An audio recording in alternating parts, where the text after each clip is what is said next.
بسم اللہ الرحمن الرحیم۔ شروع کرتا ہوں اللہ کے نام سے جو بڑا مہربان اور نہایت رحم والا ہے۔ جیتتے وہ نہیں جو کبھی ناکام نہ ہوئے ہوں، جیتتے وہ ہیں جو کبھی کوشش کرنا نہیں چھوڑتے۔ اگر تم وہ کام کرو گے جو آسان ہے، تمہاری زندگی ضرور مشکل ہوگی، لیکن اگر تم وہ کام کرو گے جو مشکل ہے تو تمہاری زندگی آسان ہو جائے گی۔ آپ کے راستے میں کس طرح کی مشکلات آئیں گی یہ آپ کے ہاتھ میں نہیں ہے، لیکن ان مشکلات سے نکلنا کیسے ہے یہ آپ کے ہی ہاتھ میں ہے۔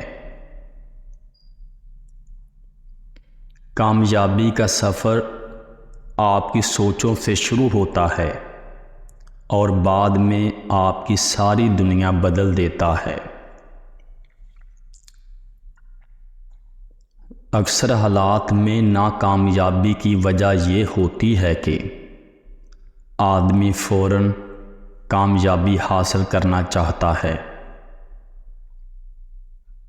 زندگی ایک کھیل ہے، جیتو گے تو کامیاب ہو جاؤ گے اور ہار جاؤ گے تو سمجھدار بن جاؤ گے، لیکن کامیاب ہونے سے پہلے سمجھدار بننا ضروری ہے، یعنی جیتنے سے پہلے ہارنا ضروری ہے۔ پریشانی کبھی اتنی بڑی نہیں ہوتی جتنا ہم اسے بنا لیتے ہیں۔ کیا کبھی نے سنا ہے کہ اندھیرے نے سویرا نہیں ہونے دیا؟ ہر کامیاب شخص کے پاس ایک تکلیف دہ کہانی ہوتی ہے، اور ہر تکلیف دہ کہانی کا انجام کامیابی ہوتا ہے۔ اس لیے تکلیف کو برداشت کرنے کی عادت ڈال لو اور کامیابی کے لیے تیار ہو جائیں۔ اگر دنیا میں صرف سکون ہوتا تو لوگ اللہ کو بھول جاتے۔ سکون تو صرف ان لوگوں کے پاس ہے جو اللہ کی رضا کو اپنی رضا سمجھتے ہیں۔ زندگی مسلسل امتحان ہے، یہاں 10 بار گرنے کے بعد 11ویں بار اٹھ جانے کا نام کامیابی ہے۔ میں نے زندگی میں ایک ہی بات سیکھی ہے کہ انسان کوئی چیز نہیں ہرا سکتی جب تک کہ وہ خود ہار نہ مان لے۔ کامیاب لوگ اپنے فیصلوں سے دنیا بدل دیتے ہیں، اور کمزور لوگ دنیا کے ڈر سے اپنے فیصلے بدل دیتے ہیں۔ کامیاب لوگ دوسروں سے مختلف نہیں ہوتے، مگر ان کے سوچنے کا انداز دوسرے لوگوں سے مختلف ضرور ہوتا ہے۔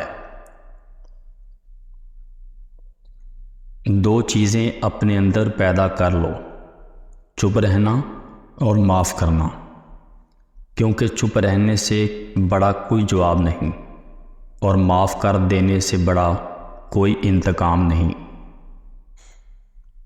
انسان دنیا کے سارے علوم بھی سیکھ لے، اگر اس نے اپنے رب کو نہیں پہچانا تو اس نے کچھ نہیں سیکھا۔ زندگی کے سفر میں آنے والا اندھیرا غار کا نہیں سرنگ کا ہوتا ہے، جس کے اگلے سرے پر ہمیشہ روشنی ہوتی ہے، مگر یہ بات حوصلے کے ساتھ چلنے والے ہی جانتے ہیں۔ ہار مان لینا ہماری سب سے بڑی کمزوری ہوتی ہے۔ کامیاب ہونے کے لیے سب سے زیادہ ضروری یہ ہے کہ ایک بار دوبارہ کوشش کی جائے۔